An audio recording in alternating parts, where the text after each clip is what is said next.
ಅದಕ್ಕೂ ಮುಂಚೆ ಶಶಿಕಾಂತ್ ಹೆಗಡೆ ಅವರು ರಾಜಕೀಯ ವಿಶ್ಲೇಷಕರು ನಮ್ಮ ಜೊತೆ ಇದ್ದಾರೆ.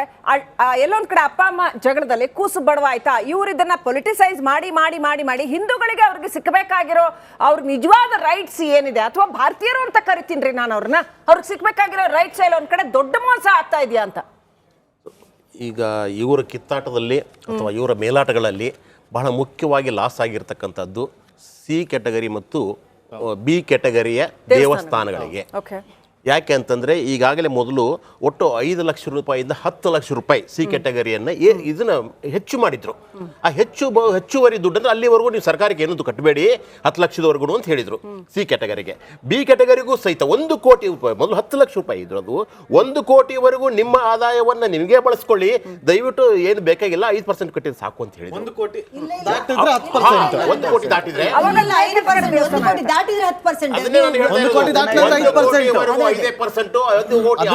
ಆದ್ಮೇಲೆ ಮಿತಿರಹಿತವಾಗಿ 10% ಕೊಡಬೇಕು ಅಂತಿತ್ತು. ಈಗ 10 ಲಕ್ಷ ಆದ್ರೆ 5% ಅಲ್ವಾ? ಆಯ್ತು. ಈಗ ನಮ್ಮ ಪತ್ರಕರ್ತರ ಸ್ನೇಹಿತರು ಹೇಳಿದ್ರು, ರಾಮಲಿಂಗಾರೆಡ್ಡಿ ಅವರು ಇನ್ನೇ ಸ್ಪಷ್ಟವಾಗಿ ಹೇಳಿದರೆ 30 ರಿಂದ 35 ಕೋಟಿ ರೂಪಾಯಿ ಆದಾಯ ಬರುತ್ತೆ.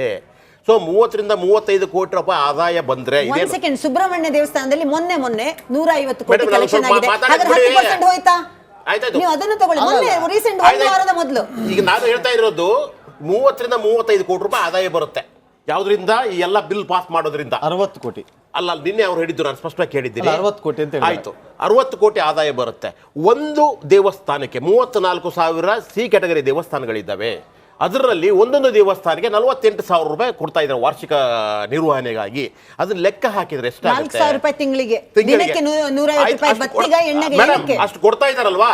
ಆದ್ರಿಂದ 60 ಕೋಟಿ ರೂಪಾಯಿ ಯಾವುದಕ್ಕೂ ಸಾಲದಿಲ್ಲ. ಕೊಡ್ತಾ ಇಲ್ಲ, ಅಲ್ಲಿ ಕಲೆಕ್ಟ್ ಆಗಿರೋದು ಕೊಡ್ತಾ ಇರೋದು. ಏನು ನೀವು ಕೊಡ್ತಾ ಇಲ್ಲ, ಕೊಡ್ತಾ ಇದಾರೆ ಅಂತ ಹೇಳ್ಬೇಡಿ. ಅಲ್ಲಿ ಕಲೆಕ್ಟ್ ಆಗಿರೋ ದುಡ್ಡನ್ನು 48 ವರ್ಷಕ್ಕೆ 48,000 ಅಂತ ಹೇಳ್ತಿರಲ್ಲ ನೀವು. ಒಂದು ದಿನಕ್ಕೆ ಎಷ್ಟಾಯ್ತು? 150 ರೂಪಾಯಿ ಎಣ್ಣೆ ಬತ್ತಿಗಾದ್ರೂ ಸಾಕ? ಈಗ ಒಂದು ನಿಮಿಷ ರೀ, ಇದೇನಾ ನಿಮ್ಮ 2011ರಲ್ಲಿ ಬಿಜೆಪಿ ಸರ್ಕಾರ ಇತ್ತು, ಅವತ್ತು ತಿದ್ದುಪಡಿ ಬಂತು. ಅವಾಗಲೇ ಮಾಡಿರತಕ್ಕಂತ ಈ ಎಲ್ಲಾ ನಿಯಮಾವಳಿಗಳಿದ್ದಾವೆ. ಅರ್ಥ ಆಯ್ತು? ಇವಾಗಿಂದಲ್ಲ. 2021ರಲ್ಲಿ ನಿಮ್ಮ ಕೋಟ ಶ್ರೀನಿವಾಸ್ ಅವರು ಒಂದು ಸ್ಟೇಟ್ಮೆಂಟ್ ಕೊಡ್ತಾರೆ. ಏನು ಅಂತಂದ್ರೆ, ಹೌದು 27,000 ದೇವಸ್ಥಾನಗಳಿಗೆ ನಾವು ಪ್ರತಿ ವರ್ಷ 48,000 ರೂಪಾಯಿ ಕೊಡ್ತೀನಿ ಅಂತ ಹೇಳಿದಂತವ್ರು ನಿಮ್ಮ ಮುಜರಾಯಿ ಇಲಾಖೆಯ ಮಂತ್ರಿಗಳು. ನಿಮ್ಮ ಮಂತ್ರಿ, ನಿಮ್ಮ ಸಚಿವರೇ ಹೇಳಿದಂತ ಹೇಳಿಕೆಗಳು. ಅವಾಗ ನೀವು ಯಾರು ಸಹಿತ ಬಾಯಿ ಬಿಡ್ಲಿಲ್ಲ. ಇವಾಗ ಬಾಯಿ ಬಿಡ್ತಾ ಇದ್ದೀರಿ.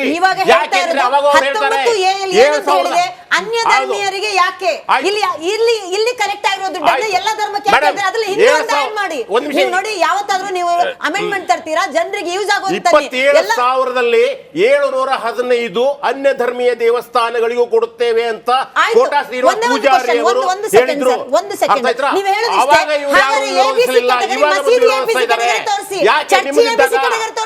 ಹಿಂದೂ ದೇವಸ್ಥಾನ ಯಾಕೆ ಎಬಿಸಿ ಕ್ಯಾಟಗರಿ? ಮಸೀದಿ ಎಬಿಸಿ ಕ್ಯಾಟಗರಿ ಅಂತ ತೋರಿಸಿ. 11,000 ಇದೆಯಲ್ಲ, ಚರ್ಚಿದ್ದು ತೋರಿಸಿ ಅಲ್ಲ ಎಬಿಸಿ ಕ್ಯಾಟಗರಿ. ನೋಡಿ, ಸರ್ವ ಸಮಬಾಳು ಸಮಪಾಲು ಅಂತ ಹೇಳ್ತಿದ್ದೀರಾ. ಪ್ರತಿ ಎಲ್ಲರಿಗೂ ಇದ್ ಮಾಡಿ, ಎಲ್ಲಾ ಜನರಿಗೂ ಒಂದೇ ತರ ಮಾಡಿ. ಹಿಂದೂಗಳ ನಿಮ್ಗೆ ಯಾಕೆ ಬಿಜೆಪಿ ಸರ್ಕಾರ ಇದ್ದಾಗ ಈ ಎಬಿಸಿ ಕ್ಯಾಟಗರಿ ಎಲ್ಲಿತ್ತು? ಅವರೇ ಮಾಡಿದ್ದು, ಇವರಲ್ಲ.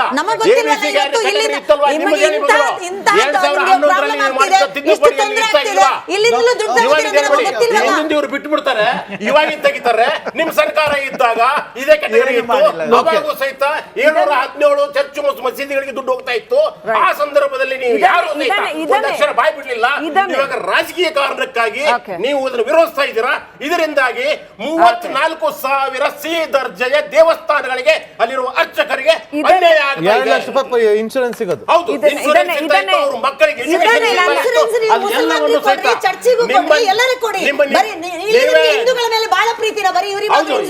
ದೇವಸ್ಥಾನಗಳ ತಲೆ ಚಪ್ಪಡಿ ಹೇಳಿದವರು ನೀವು. ಈ ವಿಧೇಯಕವನ್ನು ನಪಾಸ್ ಮಾಡಿ ನಾವ್ ಏನಾದ್ರೂ ಮಾಡಿದ್ರೆ ಅವರ ಪರವಾಗಿ ವಾದಿಸ್ತೀವಿ ಹೊರತು ಯಾವ್ದು ಮಾತನ್ನು ವಾಪಸ್ ತಗೊಳ್ಳಿ. ಒಂದು ಎಕ್ಸಾಂಪಲ್ ಕೊಡಿ. ಅರ್ಚಕನ ಮೇಲೆ ಚಪ್ಪಡಿ ಹೇಳಿದ್ರಲ್ಲ, ಮಾತನ್ನು ವಾಪಸ್ ತಗೊಳ್ಳಿ ಸರ್. ಯಾಕೆ ಚಪ್ಪಡಿ ಹೇಳಿದ್ರೆ? ವಿಧೇಯಕದಲ್ಲಿ ಏನಿದೆ?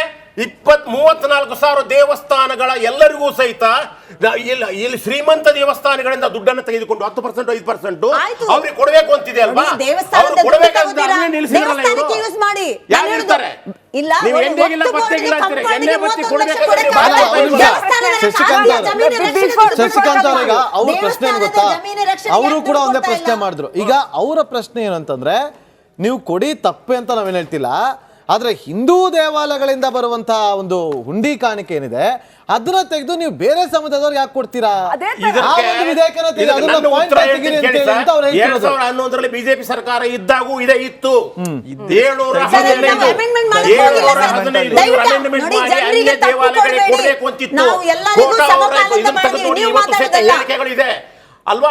ಈಗ ಅಕಸ್ಮಾತ್ ಅವ್ರು ಏನು ಇಲ್ಲ ಅಂದಿದ್ರೆ ಬರೀ ಹಿಂದೂಗಳದಿದ್ದು ಇವರು ಬೇರೆ ಅವ್ರದ್ದು ಅನ್ಯ ಧರ್ಮಿ ಕೊಡ್ತೀನಿ ಅಂದಿದ್ರೆ ತಪ್ಪು.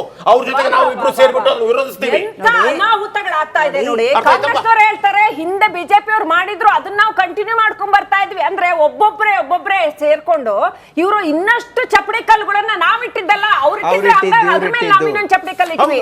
ಇವ್ರು ಇಟ್ರು ಹಂಗಾಗಿ ಇಲ್ಲ, ನಾವು ಇನ್ನೊಂದು ಇಲ್ಲ, ಚಪ್ಪಡಿ ಕಲ್ಲು ಇಲ್ಲ, ಹಿಂದೂಗಳ ಇಲ್ಲ. ಮೇಲೆ ಇಡ್ತಾ ಇದ್ದೀರಲ್ಲ ಸ್ವಾಮಿ. ಹಿಂದೂ ಅರ್ಚಕರ ಮೇಲೆ, ಅರ್ಚಕರ ಕುಟುಂಬದ ಮೇಲೆ. ಅರ್ಚಕರ ಮೇಲೆ, ಇಲ್ಲ. ಬಡ ಅರ್ಚಕರ ಮೇಲೆ 5,000 4,000 ಭಿಕ್ಷೆ ಕಾಸಿಗೆ ಹಾಕ್ತಿರಲ್ಲ, ನಾಚಿಕೆ ಆಗಲ್ವಾ? ನೀವು ರೆಸಾರ್ಟ್ಗೆ ಅಷ್ಟು ಕೋಟಿ ರೂಪಾಯಿ ಖರ್ಚು ಮಾಡ್ತೀರಾ ಕೂತ್ಕೊಂಡು ಅಂತ ಪ್ರಶ್ನೆ ಬರುತ್ತೆ. ನಾನು ಜೆಡಿಎಸ್ ವಕ್ತಾರ ಕೇಳಿ ರಾಜುಗೌಡ ಅವರೇ, ಇವರ ಅಧಿಕೃತವಾದಂತ ವೆಬ್ಸೈಟ್ ಅಲ್ಲಿ ಹಾಕೋತಾರೆ ಇದು ಬೇರೆ ಸಮುದಾಯದವರಿಗೆ ಹೋಗತ್ತೆ ಅಂತ. ಏನೋ official portal endowments department of Karnataka 19A ಓದಿ. ಅದ್ರಲ್ಲಿ ಏನ್ ಹೇಳ್ತಾರೆ? ಅದಾಯ್ತು, 19A ನೀವು ಹೇಳಿದ್ರೆ ಇನ್ನೊಂದು 19A ಓದಿ.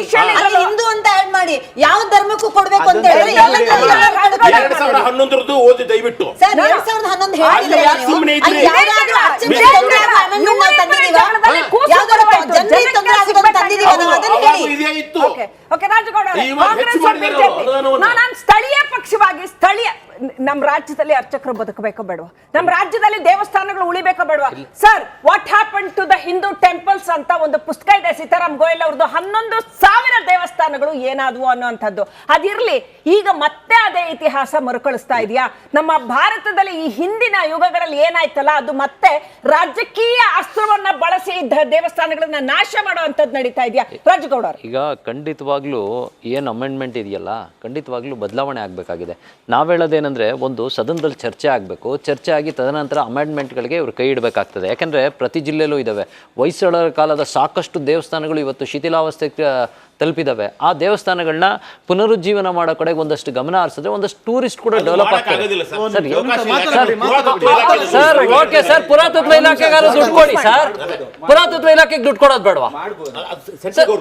ಆಯ್ತು ಸರ್, ನೀವು ಸೆಂಟ್ರಲ್ ಗವರ್ಮೆಂಟ್ ಮಾತಾಡ್ತಿದ್ರೆ ಸೆಂಟ್ರಲ್ ಗವರ್ಮೆಂಟ್.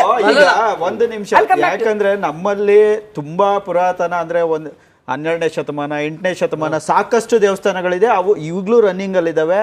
ಆ ದೇವಸ್ಥಾನಗಳು ಶೋಚನೀಯ ಪರಿಸ್ಥಿತಿಗೆ ಬಂದಿದ್ದಾವೆ. ಬಾಗಿಲುಗಳು ಮುರಿದೋಗಿದೆ, ಮೇಲ್ಗಡೆ ಕಂಬಗಳು ಮುರಿದೋಗಿದೆ.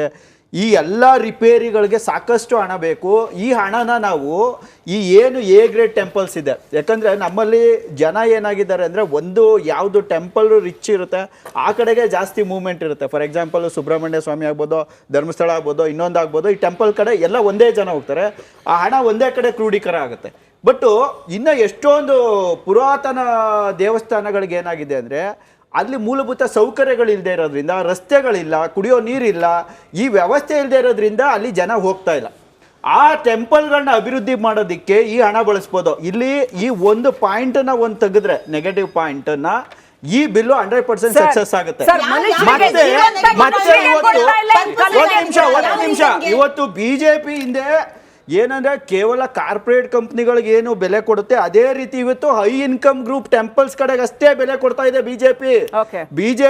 ಸಿ ಗ್ರೇಡ್ ಟೆಂಪಲ್ಸ್ ಗಳ ಕಡೆ ಗಮನವನ್ನ ಕೊಡ್ತಾ ಇಲ್ಲ. ಆಗಿದ್ದ ಮೇಲೆ ನೀವು ಬಿಲ್ ನ ವಿಮರ್ಶೆ ಮಾಡಬೇಕಿತ್ತು. ವಿಮರ್ಶೆ ಮಾಡಿಬಿಟ್ಟು ಈ ಪಾಯಿಂಟ್ ತೆಗಿರಿ, ನಾವು ಬಿಲ್ ಪಾಸ್ ಮಾಡಕ್ಕೆ ಒಪ್ಕೊಳ್ತೀವಿ ಅಂತ ನೀವು ಕಂಡೀಷನ್ ಇಡ್ಬೋದಿತ್ತು. ಆ ಕಂಡೀಷನ್ ಇಟ್ಟಿದ್ರೆ